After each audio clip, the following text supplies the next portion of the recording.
ನಮಸ್ಕಾರ ಸ್ನೇಹಿತರೆ, ಕೊನೆಯ 3 ಟಿ20 ಪಂದ್ಯಗಳಿಗಾಗಿ ಬಿಸಿಸಿಐ ರಾತ್ರೋರಾತ್ರಿ ಜಿಂಬಾಬ್ವೆಗೆ ಕಳಿಸಿತು 3 ಹಸಿದ ಸಿಂಹಗಳನ್ನ.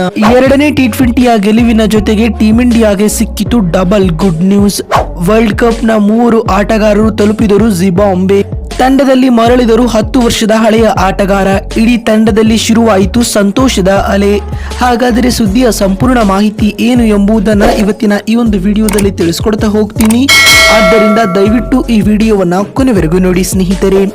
ಹೌದು, ಟಿ20 ವಿಶ್ವಕಪ್ ಗೆದ್ದ ನಂತರ ಟೀಂ ಇಂಡಿಯಾ ಸದ್ಯಕ್ಕೆ ಜಿಂಬಾಬ್ವೆ ವಿರುದ್ಧ 5 ಪಂದ್ಯಗಳ ಟಿ20 ಸರಣಿಯನ್ನ ಆಡುತ್ತಿದೆ ಮತ್ತು ಈಗಾಗಲೇ ಈ ಸರಣಿಯ 2 ಪಂದ್ಯಗಳು ಮುಕ್ತಾಯಗೊಂಡಿದ್ದು, ಮೊದಲನೇ ಟಿ20 ಪಂದ್ಯವನ್ನ ಭಾರತ ತಂಡ 13 ರನ್ಗಳಿಂದ ಸೋತರೆ, ಎರಡನೇ ಟಿ20 ಪಂದ್ಯದಲ್ಲಿ ಭರ್ಜರಿಯಾದ ಕಂಬ್ಯಾಕ್ ಮಾಡಿದ ಟೀಂ ಇಂಡಿಯಾ 100 ರನ್ಗಳ ಭರ್ಜರಿ ಗೆಲುವು ದಾಖಲಿಸಿದೆ. ಈ ಗೆಲುವಿನೊಂದಿಗೆ ಮೊದಲಿಗೆ ಭಾರತ ತಂಡಕ್ಕೆ 3 ದೊಡ್ಡ ಗುಡ್ ನ್ಯೂಸ್ಗಳು ಸಿಕ್ಕಿವೆ. ಹೌದು ಸ್ನೇಹಿತರೆ, ಏಕೆಂದರೆ ಜಿಂಬಾಬ್ವೆ ವಿರುದ್ಧ ಈ ಸರಣಿಯಿಂದ ಭಾರತ ತಂಡ ಹೊರಗುವುದರಿಂದಾಗಿ ಬಚಾವಾಗಿದೆ.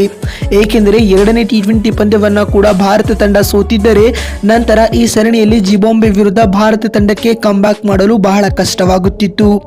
ವರ್ಲ್ಡ್ ಚಾಂಪಿಯನ್ ಆದ ನಂತರ ಟೀಂ ಇಂಡಿಯಾ ತನ್ನ ಮೊದಲ ಸರಣಿಯಲ್ಲಿ ಜಿಂಬಾಬ್ವೆನಂತಹ ತಂಡದ ವಿರುದ್ಧ ಸೋತರೆ ದೊಡ್ಡ ಅವಮಾನ ಆಗುತ್ತದೆ. ಮತ್ತು ಎರಡನೇ ಗುಡ್ ನ್ಯೂಸ್ ಬಂದ್ಬಿಟ್ಟು ಅಭಿಷೇಕ್ ಶರ್ಮಾ ರವರ ಫಾರ್ಮ್. ಏಕೆಂದರೆ ತನ್ನ ಮೊದಲ ಟಿ20 ಪಂದ್ಯದಲ್ಲಿ 0 ರನ್ಗೆ ಔಟ್ ಆಗಿದ್ದ ಅಭಿಷೇಕ್ ಶರ್ಮಾ ರವರು ಎರಡನೇ ಟಿ20 ಪಂದ್ಯದಲ್ಲಿ 8 ಸಿಕ್ಸರ್ ಹಾಗೂ 7 ಬೌಂಡರಿಗಳೊಂದಿಗೆ ಕೇವಲ 47 ಎಸೆತಗಳಲ್ಲಿ 100 ರನ್ಗಳ ಭರ್ಜರಿಯಾದ ಶತಕವನ್ನ ಬಾರಿಸಿ ರೋಹಿತ್ ಶರ್ಮಾ ರವರ ರಿಪ್ಲೇಸ್ಮೆಂಟ್ ಆಗಿ ಆಡುವ ಎಲ್ಲ ಅರ್ಹತೆಗಳು ಇವೆ ಎಂದು ಸಾಬೀತು ಮಾಡಿದ್ದಾರೆ. ಹಾಗೂ ಮೂರನೇ ಒಳ್ಳೆ ಸುದ್ದಿ ಬಂದ್ಬಿಟ್ಟು ಟೀಂ ಇಂಡಿಯಾದಲ್ಲಿ 3 ಆಟಗಾರರ ಎಂಟ್ರಿ.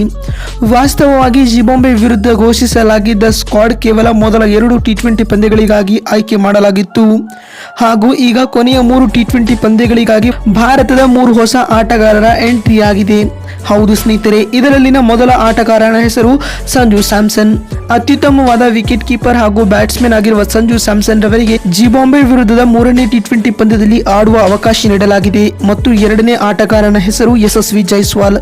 ಮೊದಲ ಹಾಗೂ ಎರಡನೇ ಟಿ20 ಪಂದ್ಯದಲ್ಲಿ ಜಿಂಬಾಬ್ವೆ ವಿರುದ್ಧ ನಮ್ಮ ಭಾರತೀಯ ತಂಡದ ಓಪನರ್ಸ್ ಗಳು ಸ್ಟ್ರಗಲ್ ಆಗಿರುವ ಕಾರಣ ಯಶಸ್ವಿ ಜೈಸ್ವಾಲ್ ರವರಿಗೆ ಬ್ಯಾಕಪ್ ಓಪನರ್ ಆಗಿ ಅವಕಾಶ ನೀಡಲಾಗಿದೆ. ಹಾಗೂ ಮೂರನೇ ಆಟಗಾರನ ಹೆಸರು ಶಿವಮ್ ದುಬೆ. ಟೀಂ ಇಂಡಿಯಾದ ಮಿಡಲ್ ಆರ್ಡರ್ ನ ಬ್ಯಾಟಿಂಗ್ ನಲ್ಲಿ ಬಹಳ ಪ್ರೆಷರ್ ಬೀಳುತ್ತಿದೆ. ಹೀಗಾಗಿ ಅದ್ಭುತವಾದ ಮಧ್ಯಮ ಕ್ರಮಾಂಕದ ಬ್ಯಾಟ್ಸ್ಮನ್ ಆಗಿರುವ ಶಿವಮ್ ದುಬೆ ರವರಿಗೆ ತಂಡದಲ್ಲಿ ಆಡುವ ಅವಕಾಶ ನೀಡಲಾಗಿದೆ. ಸ್ನೇಹಿತರೆ, ಬಂಧುಗಳೇ, ನಮಗೇನು ಅನಿಸುತ್ತದೆ? ಭಾರತ ಮತ್ತು ಜಿಂಬಾಬ್ವೆ ನಡುವಿನ 3ನೇ ಟಿ20 ಪಂದ್ಯವನ್ನ ಯಾರು ಗೆಲ್ಲಬಹುದು ಎನ್ನುವುದನ್ನ ಕಾಮೆಂಟ್ ಮಾಡುವ ಮೂಲಕ ತಪ್ಪದೆ ತಿಳಿಸಿ. ಮತ್ತೊಂದು ವಿಡಿಯೋದಲ್ಲಿ ಸಿಗ್ತೀನಿ. ಅಲ್ಲಿವರೆಗೂ ನಮಸ್ಕಾರ.